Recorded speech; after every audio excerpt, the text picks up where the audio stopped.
इस कार्यक्रम के प्रायोजक है कृषि एवं किसान कल्याण मंत्रालय, भारत सरकार।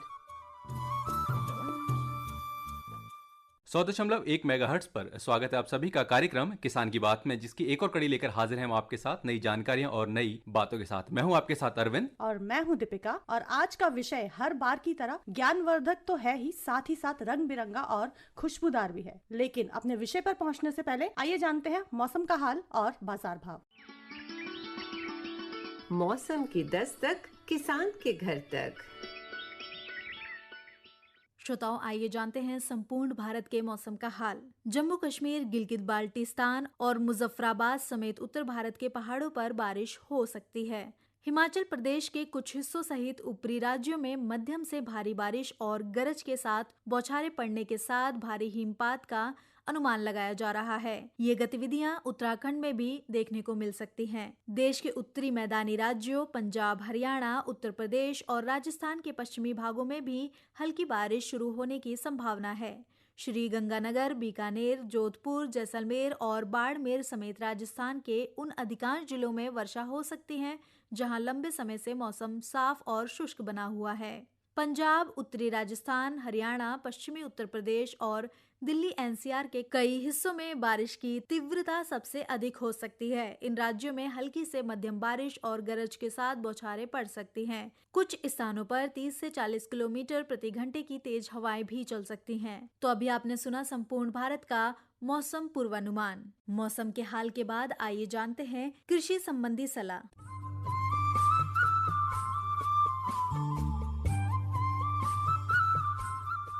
कृषि परामर्श सेवाओं कृषि भौतिकी संभाग के कृषि वैज्ञानिकों के अनुसार किसानों को निम्न कृषि कार्य करने की सलाह दी जाती है। टमाटर, मटर, बैंगन व चना फसलों में फलों या फलियों को फल छेदक या फली छेदक कीट से बचाव हेतु किसान खेत में पक्षी बसेरा लगाएं व कीट से नष्ट फलों को इकट्ठा कर जमीन में दबा दें।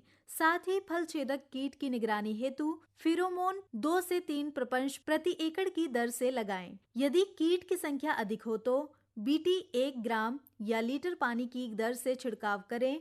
फिर भी प्रकोप अधिक हो तो 15 दिन बाद स्पिनोसेड कीटनाशी 48 EC का 1 मिलीलीटर या 4 लीटर पानी की दर से छिड़काव करें। सब्जियों में चेपा के आक्रमण की निगरानी करते रहें। वर्तमान तापमान में ये कीट जल्द ही नष्ट हो जाते हैं। यदि कीट की संख्या अधिक हो तो इमीडोक्लोप्रिड का 0.25 मिलीलीटर प्रति लीटर पानी की दर से पके फलों की तुड़ाई के बाद छिड़काव करें। सब्जियों की फसलों पर छिड़काव के बाद कम से कम 1 सप्ताह की तुड़ाई ना करें। बीज वाली सब्जियों पर चेपा के आक्रमण पर विशेष ध्यान दें। इस मौसम में बेल वाली सब्जियों और पछेती मटर में चूर्णिल आसिता रोग के प्रकोप की संभावना रहती है। यदि रोग के लक्षण दिखाई दें तो कार्बनडिज्म का 1 ग्राम प्रति लीटर पानी की दर से छिड़काव करें। तो ये थी हमारे किसान भाइयों के लिए मौसम पर आधारित कृषि संबंधी सलाह।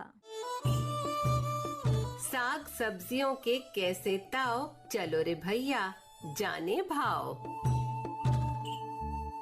आजादपुर सब्जी मंडी से प्राप्त फलों और सब्जियों के बाजार भाव प्रति किलो की दर से कुछ इस प्रकार हैं।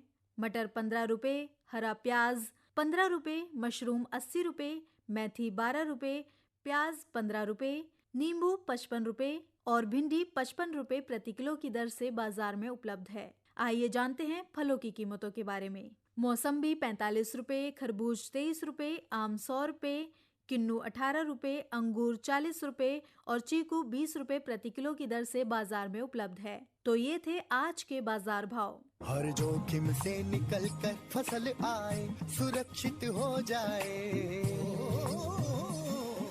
फसल बीमा से हर किसान अब आत्मनिर्भर हो जाए।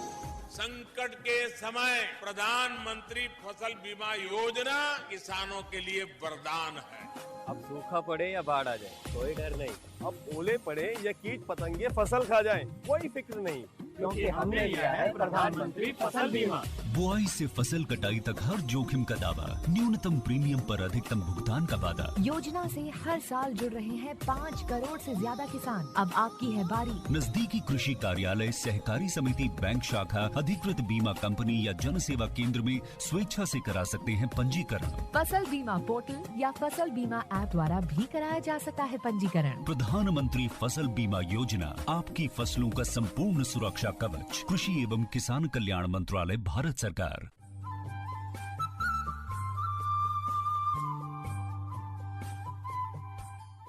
दोस्तों, जैसे कि हमने कार्यक्रम के शुरू में ही कहा कि जो आज का विषय है बहुत ही रंग बिरंगा है, बहुत ज़्यादा महक वाला है, खुशबूदार है। तो आप शायद समझ ही गए होंगे आज हम बात करने वाले हैं फूलों के बारे में। बिल्कुल अरविंद, फूलों का खासा महत्व रहता है हमारे जीवन में। जहां हम फूलों का इस्तेमाल जो है हमारे धार्मिक अनुष्ठानों में करते हैं, उसी तरह फूलों का इस्तेमाल हम साज सजावट के लिए भी करते हैं। तो फूलों का इस्तेमाल हर जगह होता है, जीवन के हर महत्वपूर्ण पड़ाव पे होता है, चाहे वो जन्म हो, विवाह हो या खुशी का कोई भी मौका हो, चाहे किसी की विदाई का ही समय क्यों ना हो।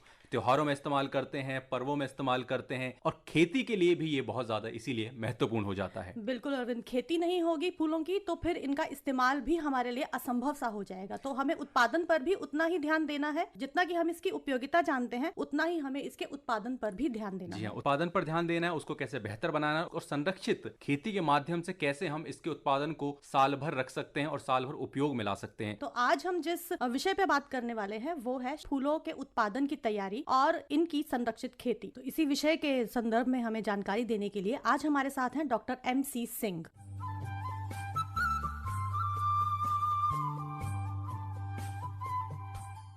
किसान की बात कार्यक्रम में आप सभी का स्वागत है। मैं आपके साथ प्रीति हमेशा की तरह, और हमारे साथ स्टूडियो में है डॉक्टर MC सिंह। डॉक्टर साहब, बहुत बहुत स्वागत करना चाहेंगे आपका। जी धन्यवाद। फूलों की संरक्षित खेती किस तरह से हमारे किसान भाई कर सकते हैं, आज डॉक्टर साहब हमारे साथ 2 गज की दूरी पर स्टूडियो में है, तो हम जरूर बताना चाहेंगे अपने किसान भाई बहनों को कि आप किस तरह से कर सकते हैं। और डॉक्टर साहब प्रधान वैज्ञानिक है भारतीय कृषि अनुसंधान संस्थान पूसा में, आज हमारे साथ जुड़े हैं। तो डॉक्टर साहब, हमने कहा फूलों की संरक्षित खेती, सबसे पहले तो इससे क्या अभिप्राय है और किसानों को क्या क्या लाभ है इससे? जी, जैसा आपने कहा कि फूलों की संरक्षित खेती से मतलब है कि जो हम खेती करते हैं उसको बदलते, गिरते और बढ़ते तापमान से सुरक्षा देनी होती है। जैसे अभी बारिश का मौसम है तो वातावरण में जो अपेक्षित आर्द्रता है वो 100% या उससे भी ज्यादा हो सकती है। तो उसको कैसे कम करके फसलों को सुगमता से उगाया जा सकता है। जो कीट पतंगे या बीमारियां हैं उनको कैसे उस संरचना के बाहर ही रोका जा सकता है और फसलों की सुरक्षा की जा सकती है। तो इसका अभिप्राय है संरक्षित खेती। और यह खेती थोड़ी सामान्य खेती से भिन्न है क्योंकि ये वर्ष पर्यंत चलती है। तो जैसा कि अभी हम बात कर रहे हैं कि किसान को पूर्व में सामान्य खेती में 2 से 3 फसलें लगानी पड़ती हैं, यानी कि 2 से 3 बार खेत की तैयारी, 2 से 3 बार पौधे बनाना, उगाना या बीज लाना, या उनकी फिर कटाई और उसकी विपणन की व्यवस्था करना। तो ये जो क्रियाएं हैं ये किसान के लिए 3 से 4 गुनी हो जाती हैं। तो अगर हम संरक्षित खेती की बात करें तो संरक्षित खेती में जो फसलें उगाई जाती हैं वो वर्ष पर्यंत आपको फूल देती हैं। तो इस तरह से गुलाब है, लिली है, जरबेरा है, कार्नेशन है, इन खेती को संरक्षित संरचना में उगाया जा सकता है और उसको वर्ष पर्यंत लगातार उसकी विपणन किया जा सकता है। तो जैसे आपने अभी देखा कि सामान्य खेती में फूल एक ही बार में आता है, तो अगर एक बार में आता है तो वो निश्चित है कि अगर हम उसकी हार्वेस्टिंग नहीं करेंगे या उसकी तुड़ाई नहीं करेंगे तो वो खेत में खराब हो जाएगा। अगर बाजार उपलब्ध नहीं है तो हम उसको रोक नहीं सकते। तो जो संरक्षित खेती है उसको हम कुछ दिन तक खेत में रोक भी सकते हैं और उसकी कटाई कर कोल्ड स्टोरेज में उसको भंडारण करके समय समय पर बाजार में भेज सकते हैं, जिससे कि जो हमारी बाजार उपलब्ध ना होने की स्थिति में जो हानि है उससे बचा जा सकता है। बिल्कुल, माननीय प्रधानमंत्री महोदय का लक्ष्य है आमदनी को दुगनी करने का, तिगुनी करने का, चौगुनी करने का। जब हम फूलों की संरक्षित खेती की बात करते हैं, जैसे कि हम जानते हैं कि आप संरक्षित कृषि प्रौद्योगिकी केंद्र से जुड़े हैं, तो काफी जानकारी है डॉक्टर MC सिंह आपके पास। तो जो अगला प्रश्न हम आपसे करना चाह रहे हैं वो ये कि संरक्षित खेती में किसान के लिए किन किन फसलों का विकल्प है जिससे किसानों की आमदनी, हम कह ही रहे थे कि भारत सरकार के वर्तमान लक्ष्य के अनुसार दोगुनी हो जाए। देखिए, इसमें कोई अतिशयोक्ति नहीं है कि जो भी किसान संरक्षित खेती कर रहे हैं और करना चाहते हैं उनके लिए जो ये खेती है बहुत ही सघन खेती है। सघन खेती से मतलब है कि प्रति वर्ग मीटर क्षेत्रफल में प्राय पौधों की संख्या 50 या उससे भी अधिक होती है, जो कि हम खुले सामान्य खेतों में नहीं कर सकते। और दूसरा कारण यह है कि ग्रीन हाउस अथवा पॉली हाउस में जो खेती होती है सामान्यतः उसका जो समय काल और अवधि होती है वो बहुत कम होता है, यानी कि उन फसलों को लगातार बहुत कई मात्रा में उगाया जा सकता है, कई बार उगाया जा सकता है, और जो फसलें एक बार लगाई जाने के बाद पूरे वर्ष पर्यंत फूल देती रहती हैं उनकी तुड़ाई समय समय कई बार की जा सकती है। तो इससे क्या होता है कि जो उत्पादन है वो 10 से 15 गुना तक भी होता है। तो यहाँ तो हम 2 गुना 4 गुना की ही बात कर रहे हैं, लेकिन संरक्षित खेती में अगर वो 4 से 5 गुना भी फसल किसान की निकलती है तो निश्चित तौर पर उसका लाभ भी 4 से 5 गुना हो जाएगा। तो इस संरक्षित खेती में जो किस्में हैं, जो फसलें हैं, वो सामान्य फसलों से थोड़ी भिन्न है। तो अगर आप देखेंगे कि जो खुले सामान्य खेत हैं उसमें हम गेंदा, गुलदावदी, रजनीगंधा, इस तरह की फूलों की जो फसलें हैं उनको उगाते हैं। लेकिन जब हम इसके सापेक्ष देखते हैं संरक्षित कृषि में, तो हम गुलाब, गुलदावदी, कार्नेशन, जरबेरा, लिली ऐसी फसलें उगाते हैं जो कि वर्ष पर्यंत हमारी चलती रहती हैं। जी, कुछ फसलें तो ऐसी हैं जैसे गुलाब है, जरबेरा है, अगर हमने एक बार उनकी रोपाई कर दी ग्रीन हाउस में तो वो 7 से 8 साल तक हमें फूल देती रहती हैं। तो इसमें जो बार बार किसान का जो परिश्रम है, पैसा है और वो बच जाता है, तो इससे जो आमदनी है वो वर्ष पर्यंत बढ़ती रहती है जब तक कि फसल अपना पूरा जो उसका विगर होता है उसमें फूलन और फलन कर सके। तो इस तरह से जो फसल लगाई जाती है ग्रीन हाउस में वो सामान्यतः थोड़ी भिन्न फसलें हैं अपेक्षा की खुले खेतों के। तो किसान को ये समझना होगा कि जो हम खेती खुले खेतों में कर सकते हैं वो सामान्यतः संरक्षित आवरण में नहीं हो सकती, जो संरक्षित संरचना में करते हैं वो खुले खेतों में नहीं हो सकती। तो इसका कारण सामान्यतः ये है कि जो संरक्षित खेती में फसलें होती हैं उनको एक मानक जलवायु घटक पर ही उगाया जाता है। जैसे कि हम तापमान की बात करें तो तापमान अगर बढ़ जाएगा तो उसे हमें कम करना होगा, अगर कम हो जाएगा तो उसे थोड़ा बढ़ाना होगा, तभी वो सुरक्षित रूप से उगाई जा सकेंगी और निश्चित रूप से कई गुना लाभ देंगी। मतलब टेम्परेचर मेंटेन करना बहुत जरूरी है इसमें। जी। तो जो हमारे किसान भाई संरक्षित खेती कर रहे हैं उन्हें ज्यादा फायदा है या जो जनरल वाला सामान्य वाला कर रहे हैं वो उन्हें ज्यादा फायदा होता है? जी देखिए, सामान्य खेती की अपेक्षा इसमें 4 से 5 गुना लाभ होता है, अधिक होता है। तो हमारे किसान भाई बहन इधर सोच सकते हैं। हाँ, अभी जैसे आपने कोरोना समय की बात की कि कोरोना काल में जो हम पुष्प फसलें उगाते हैं वो सामान्यतः समय के अनुसार उनका विपणन होना जरूरी है, नहीं तो वो खराब हो जाती हैं और मांग भी उनकी होनी चाहिए बाजार में। तो अगर मांग अधिक है तो हमें विपणन की कोई समस्या नहीं है, लेकिन अगर मांग कम है तो हमें जो खेती है उसको थोड़ा सा बदलना पड़ेगा। तो हमारे पास ऐसी किस्में होती हैं उन्हीं फसलों की कि जिनको सामान्य खेती की तरह ही उगाकर गमलों में उगाया जाता है और जो गमले में फूल देती हैं और फूल आने से पूर्व उनको बेच दिया जाता है। अच्छा। तो वो जो फूल वाले गमलों की किस्में हैं वो थोड़ी भिन्न होती हैं, लेकिन उनको उगाने से जो कोरोना महामारी का जो प्रभाव है उसका कोई लेना देना नहीं है। तो उसके बिना भी उसका विपणन किया जा सकता है, सुगमता से किया जा सकता है और अधिक लाभ कमाया जा सकता है। तो हम उन्हें पॉटेड, ऑर्नामेंटल और फ्लावरिंग प्लांट्स कहते हैं। तो वो गुलाब के भी हो सकते हैं, गुलदावदी के भी हो सकते हैं, कार्नेशन के भी हो सकते हैं, जरबेरा के भी हो सकते हैं। तो इसमें जो एक सामान्य अंतर यह है कि उन पौधों को हमें एक गमले में उगाना है और जब वो फूल देने लगेंगे तो उनकी बाजारीकरण कर देना है। तो उसमें जो पेरिसेबिलिटी का इशू है वो नहीं रहता है, यानी वो चीज खराब नहीं होती है। डॉक्टर साहब, फसलों की किस्में और प्रजातियां सामान्य तो होती नहीं है, तो फिर किसानों को ये किस्में कैसे और कहाँ मिल सकती हैं? जी, आपने बहुत उत्तम सवाल पूछा है। अधिकतर किसानों को ये चिंता होती है कि अगर हम इस तरह की खेती करें तो हम ये प्रथम रूप से कहाँ से हमें उपलब्ध होंगे। तो हमारे देश में 2-3 ऐसे स्थान हैं जलवायु जहाँ पर सामान्यतः एक जैसी रहती है पूरे साल भर, जैसे कलकत्ता है, बेंगलोर है, पुणे है। तो वहाँ पर गुलाब की भिन्न भिन्न प्रजातियों का उत्पादन होता है और वहाँ से हम पौधे ले सकते हैं। गुलदावदी का उत्पादन होता है पुणे से, बेंगलोर से, कलकत्ता से, वहाँ से ले सकते हैं। काफ़ी किसान हैं वो इस तरह का काम करते हैं कि हम अगर कई लाखों की संख्या में भी पौधे खरीदना चाहें तो उनसे हम खरीद सकते हैं। और किसान दिल्ली के जो परिनगरीय क्षेत्र है, लगभग आपको विश्वास करना चाहिए कि पूरे साल में लगभग 3 करोड़ से ज्यादा का जो प्लांटिंग मटेरियल है, पौध सामग्री है, वो मंगाई जाती है बेंगलोर से, पुणे से, कलकत्ता से, और किसान उसकी व्यावसायिक खेती करते हैं। संरक्षित खेती की जो संरचनाएं हैं डॉक्टर साहब, उनके प्रबंधन के लिए क्या सुझाव आप देना चाहेंगे और किसान दिन प्रतिदिन उसकी देखभाल कैसे कर सकते हैं? जैसा मैंने कहा कि जो संरक्षित संरचनाएं हैं वो एक ऐसा कृत्रिम घर है जिसकी दीवारें पॉलीथीन की होती हैं जी। और उसकी दीवारों में एक जालीदार हवादार नेट होता है, जिसको पॉलीथीन को ऊपर उठाने से वो हवादार जाली से हवा अंदर बाहर आ जा सकती है और जो उसका तापमान है उसको नियंत्रित किया जा सकता है। तो जैसा हम देखते हैं कि गर्मी में जब तापमान बढ़ता है दिन के समय में, तो ये समस्या अधिकतर 11 बजे से और शाम के 3 बजे तक होती है। तो किसानों को चाहिए कि जो अपने पॉली हाउस या अथवा ग्रीन हाउस के उनकी दीवारें हैं जालीदार नेट से बनी हुई हैं, तो उसकी पॉलीथीन की जो स्कर्ट है उसको ऊपर उठा दें और शाम को फिर नीचे कर दें, ताकि शाम को जब रात्रि में तापमान गिरे तो वो अंदर ना आ सके और जो सर्दियों के मौसम में जो अंदर का तापमान बढ़ा हुआ है वो बाहर ना जा सके।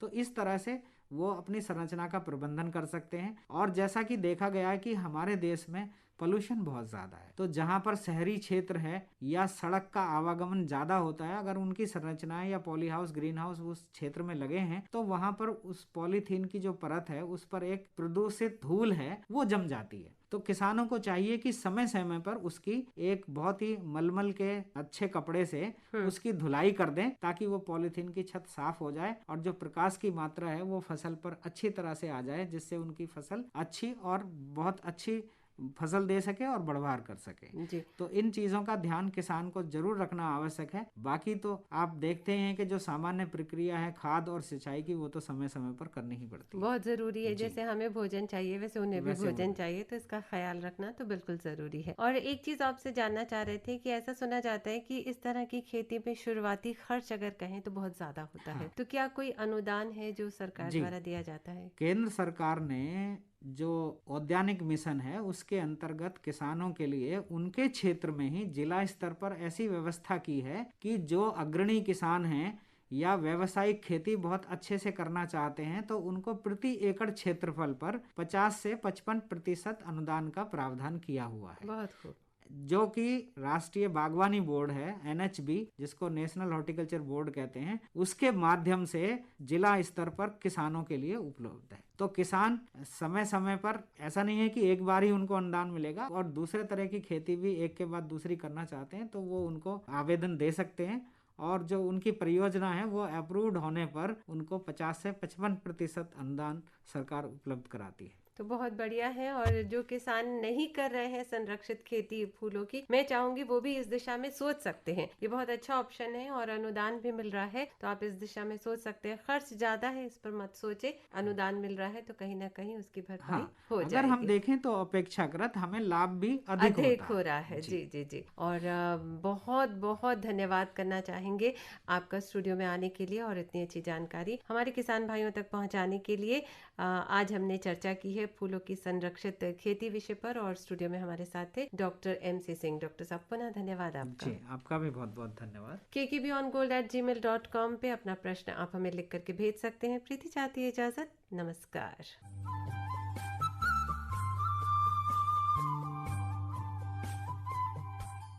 तो दोस्तों अभी आपने सुनी फूलों के उत्पादन की तैयारी और इनकी संरक्षित खेती के संदर्भ में डॉक्टर MC सिंह से हुई बातचीत। उम्मीद करते हैं इस विषय से जुड़ी जानकारी से आपको लाभ प्राप्त होगा और इनके दिए गए सुझावों को आप अमल में लाएंगे। प्रधानमंत्री किसान मान धन योजना, मिलेगा पेंशन का सहारा, कृषक ना होगा बेसहारा, जुड़ेगा खुशियों से नाता, कटेगा सुख से बुढ़ापा, सुरक्षित होगा अन्नदाता, सुरक्षित होगा होगा अन्नदाता। प्रधानमंत्री किसान मान धन योजना से लघु सीमांत किसानों का भविष्य होगा सुरक्षित और 60 वर्ष की आयु से 3,000 रूपए मासिक पेंशन होगी सुनिश्चित। 55 रूपए से 200 रूपए की मासिक किश्त देकर प्रवेश कर सकते हैं। 18 से 40 वर्ष तक के किसान इस अंशदायक योजना में सरकार देगी बराबर का योगदान। सभी किसान भाई बहन इस योजना के लाभ के लिए जन सेवा केंद्र में जाएं। और अपना निशुल्क नामांकन कराएं। प्रधानमंत्री किसान मान धन योजना, अन्नदाता के परिश्रम को संबल, पेंशन से सुरक्षित उनका कर। कृषि एवं किसान कल्याण मंत्रालय, भारत सरकार द्वारा जनहित में जारी।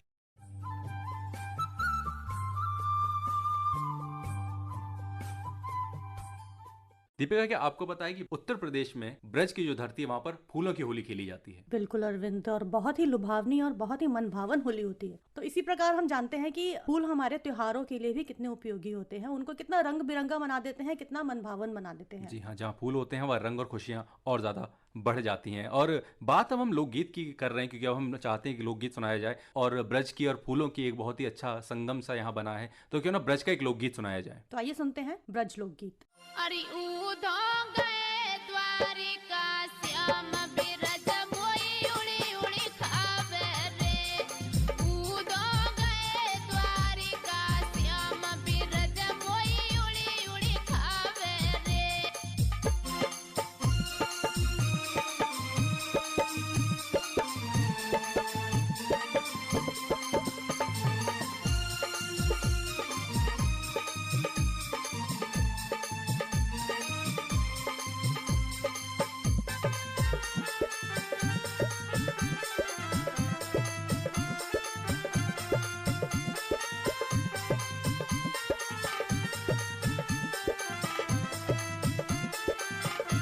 बताओ उधो रोई रोई मेरे दुखे नैना, बिना श्याम मोई तेनु परेना। रोई रोई मेरे दुखे नैना, बिना श्याम मोई तेनु परेना। मो पे ना होबे कछु काम बिरज मोई उड़ी उड़ी खावे रे। ऊधो गए द्वारिका श्याम बिरज मोई उड़ी उड़ी खावे रे।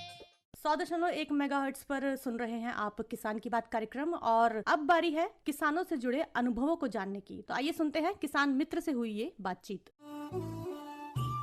और अब किसान की बात हम सब के साथ। नमस्कार श्रोताओं, आप सुन रहे हैं कार्यक्रम किसान की बात। मैं हूं आपके साथ संध्या गुप्ता और मेरे साथ हैं एक किसान भाई। नमस्कार जी। नमस्कार जी। हाँ जी, नाम बताइए अपना। जी, मेरा नाम रवि शर्मा है, मैं भरतपुर से खेती करता हूँ। बहुत बहुत स्वागत है रवि जी आपका हमारे कार्यक्रम में। रवि जी कौन सी खेती करते हैं? जी, हम जो खेती होती है वो मौसम के आधार पर होती है। जैसे अब हाल में फिलहाल में जो हमारे यहाँ पे जिस खेती की उगाई हो रही है, जो अभी चलने वाली है, वो बाजरे की खेती है। और जो उगाई जा चुकी है, जिस तरीके से पशुओं के चारे के लिए ज्वार को यूज किया जा रहा है, बाजरे की उगाई जो अब तैयारी की जा रही है। रवि जी आपके क्षेत्र में पानी की क्या व्यवस्था है, सिंचाई की क्या व्यवस्था है? जी, हमारे क्षेत्र में थोड़ा सा पानी की बहुत कमी है, क्योंकि हमारे क्षेत्र में ना तो कोई नदी है और ना ही कोई नहर की व्यवस्था है। जो हमारा जो कृषि का जो आधार होता है वो ज्यादातर है भूमि पे आधारित होता है, जो नलकूपों के द्वारा किया जाता है। और जो ज्यादातर होता है हमारा पानी जो बारिश का जो तालाब या कुएं या पोखर होती है, उसके आधार पर हमारी खेती की जाए। तो इस तरीके से तो मतलब आपकी जो खेती होती है वो देखा जाए तो बरसात के मौसम पर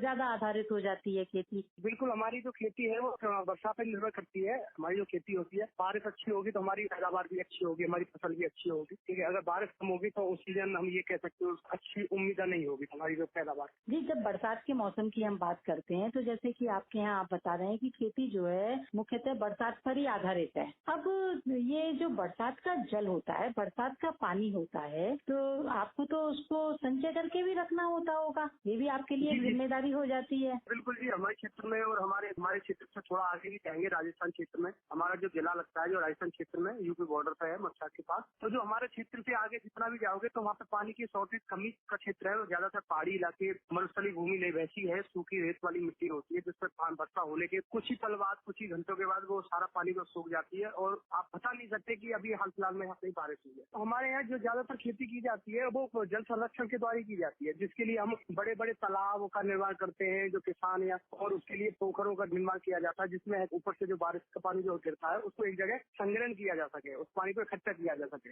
और बाद में उस पानी को हम अपने खेती में यूज करते हैं, फसल में यूज करते हैं।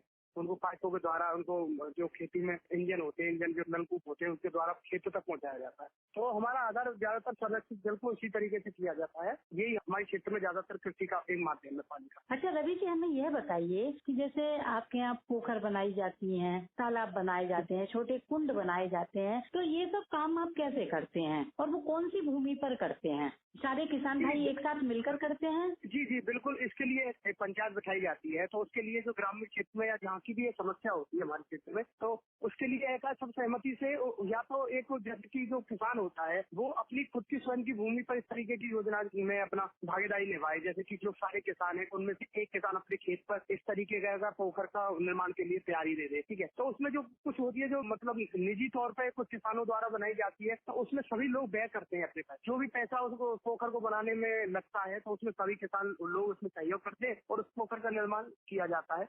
और जो बारिश का पानी होता है तो उसमें इकट्ठा किया जाता है और अपनी अपनी जरूरत के हिसाब से जितना वो हो सकता है उस हिसाब से अपने अपने खेतों के लिए जितनी जरूरत होती है वहाँ से उस पानी को हम ले लेते हैं।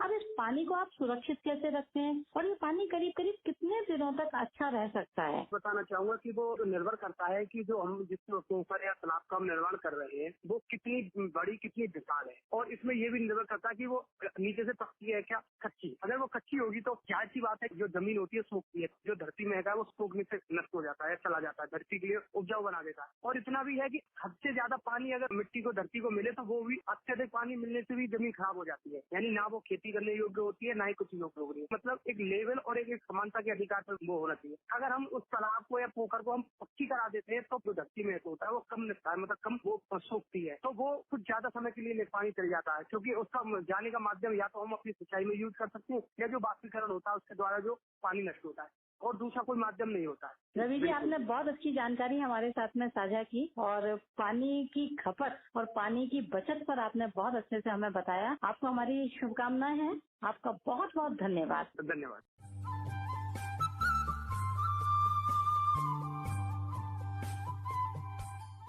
तो आज के इस अंक में आपने बहुत ही रंग बिरंगे विषय से जुड़ी जानकारी हासिल करी। हमारा विषय था फूलों के उत्पादन की तैयारी और इनकी संरक्षित खेती। इस विषय से जुड़ी अगर आप और कोई जानकारी चाहते हैं या कार्यक्रम से जुड़ा कोई सुझाव देना चाहते हैं तो आप हमें ईमेल कर सकते हैं। हमारा ईमेल आईडी है kkbongold@gmail.com। और अगर आप हमें मैसेज करना चाहते हैं तो आप हमें 53010 पर मैसेज कर सकते हैं, लेकिन मैसेज करने से पहले GOLD गोल्ड टाइप करना बिल्कुल भी मत भूलिएगा और अपना नाम और जगह का नाम भी जरूर टाइप करिएगा। जी हाँ दोस्तों, तो उम्मीद करते हैं कि आपको आज का कार्यक्रम पसंद आया होगा और आप अपने स्वास्थ्य का बहुत अच्छी तरह से ध्यान रख रहे होंगे, अपने परिवार का बहुत ध्यान रख रहे होंगे, सोशल डिस्टेंसिंग का पालन करते रहिए और स्वस्थ रहिए, साफ सफाई का ध्यान रखें, हाथ सैनिटाइज करते रहें। दोबारा आपसे नई जानकारियों के साथ एक और कड़ी में मुलाकात होगी। तब तक के लिए मुझे अरविंद को और मुझे दीपिका को दीजिए इजाजत। नमस्कार।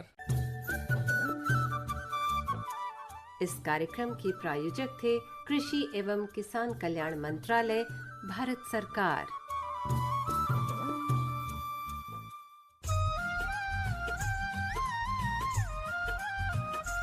ऐसी नई नई तरकीबें अब हमको है चुननी, ऐसी नई नई तरकीबें अब हमको है चुननी। लक्ष्य हमारा हर किसान की आमदनी दुगनी, लक्ष्य हमारा हर किसान की आमदनी दुगनी। ऐसी नई